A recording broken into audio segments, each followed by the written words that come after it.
A couple of years back, I suggested that Google Plus was merging with Facebook. And it was a tongue-in-cheek point, metaphorically, vis-a-vis a merger that won't ever happen, but it was also steeped in reality, because privacy is over, period. I've written about the evolution and ludicrousness of privacy as a construct enough times that when news broke recently over a study completed last year, where Facebook had intentionally conducted experiments with your newsfeed to see if they could manipulate your emotions, and spoiler alert, you bet they could, I was going to ignore it because it seems as though that's become a duh kind of thing. But then I started poking around our long-tail marketing results this morning, and I noticed what you see above. Search Google for the phrase, "Will Facebook ever merge with Google Plus?" And as of this writing, the very first piece Google points you at is here at Answer Guy Central, which makes me proud. We're pretty darn good at search engine optimization. But it also raises questions. To begin with, now that Google has tweaked their algorithms such that SEO is just one part of content marketing, how is it possible that such a broad question could attribute rank number 1 of over 700 million possibilities to a short 2-year-old article that's only been viewed about 600 times total? I mean, we're good at this stuff, but it doesn't really make any sense that this result could be possible unless something else was involved, right? Well, yeah, right, and I'm going to explain what that something is. It's this: everything matters. It was also a couple of years ago I told you about the power of having and optimizing pictures in your content, and it seems that 2012 was my year for Prescience, because it was also then that I gave you a heads up about pictures and search results.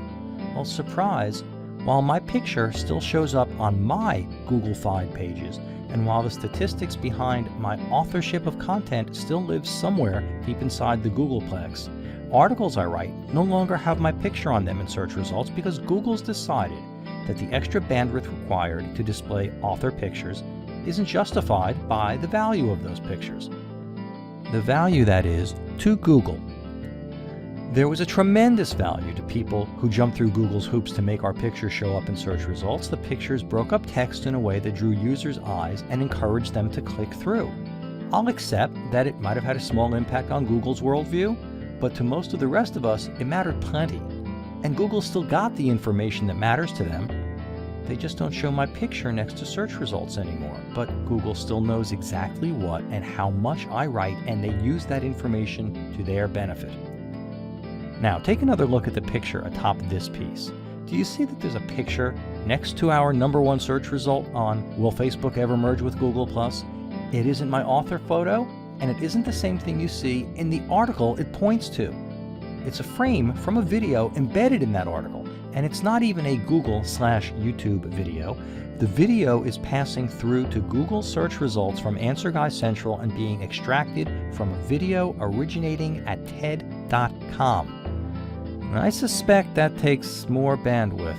No, I'm certain it takes more bandwidth than displaying an authorship and Google Plus photo. And I'm almost mystified that Google's allowing videos that originate in places other than on YouTube to even creep into their ever more closely guarded search stream. But on the other hand, video works, pictures work, and everything matters. What you're looking at is Google's present slant toward video regardless of where it originates, and perhaps a preference for established video producers. TED is certainly established. Bringing me back to yet another chestnut from 2012. You need to start producing video. And hey, you want to sign up at Video Network 1. Don't believe you have a right to be forgotten. Don't worry about the stupidity of the United States Supreme Court outlawing Arrow. Google's got your back, or at least Google has its own back, and we're here to help you climb aboard and stay there. I'm the Answer Guy, and I'll be back.